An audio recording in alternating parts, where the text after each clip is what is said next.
So as I noted before, my mother was a huge fan of Noir and your TCM segments, even as a mild-mannered Catholic woman. Now, you've remarked that Catholics are perfect targets for Noir fandom. Why do you think that's the case in your observation? That's interesting. That's funny you say that, Pat, because that's one of the very first appearances I ever made was at a bookstore in Los Angeles called Skylight Books, and I think it might have been actually the very first public appearance I did for Dark City, The Lost World of Film Noir, and that very question was asked of me by an interesting guy that I ended up becoming very, very good friends with. That's John Bailey.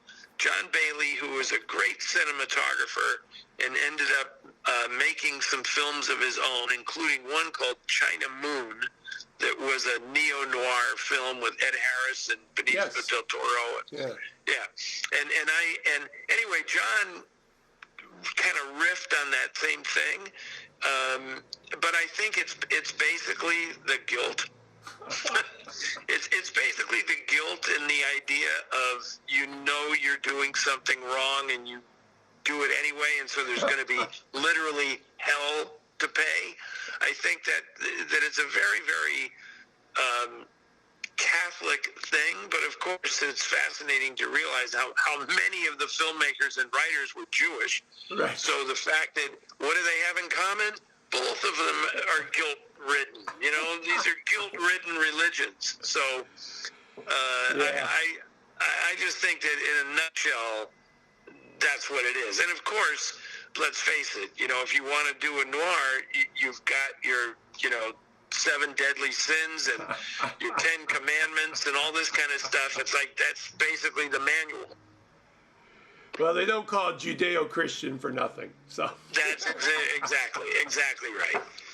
So what, I always ask you a San Francisco question because I'm so fascinated by it, but what is the family dynamic growing up when your father's a journalist, especially so prominent of one in San Francisco, and when in your life did you finally begin to understand what he did? Oh, wow, interesting question.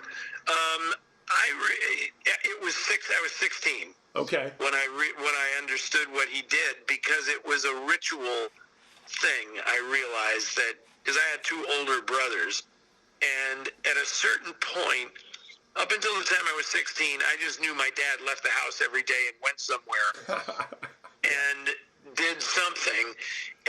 But it was weird because he'd come home with a newspaper and I would see his name in the paper. And so, but I didn't have any idea of what it was. So first, he took me to the newspaper and I got to see what that was all about. And that was a totally life-changing experience. Amazing. Because newspapers back then, and I'm talking about the 1960s, were very, very different than they are now. Oh, yeah. I mean, word processors made the biggest difference, I think, because the sound of the newspaper changed entirely. Everything was the quiet little tapping of the keys instead of the cacophony of a newspaper, Yeah.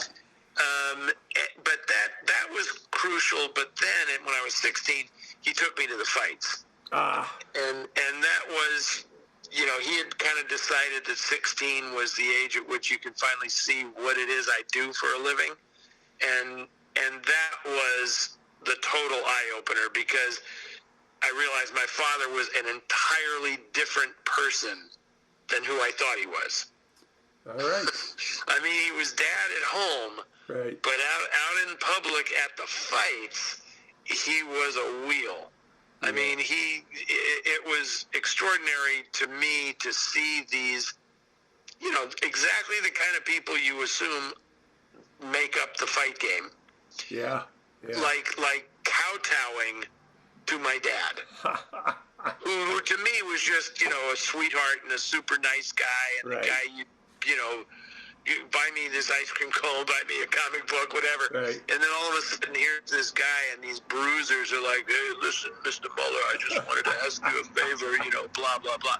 That was really something. Well, nice peek behind the curtain. That was a great answer.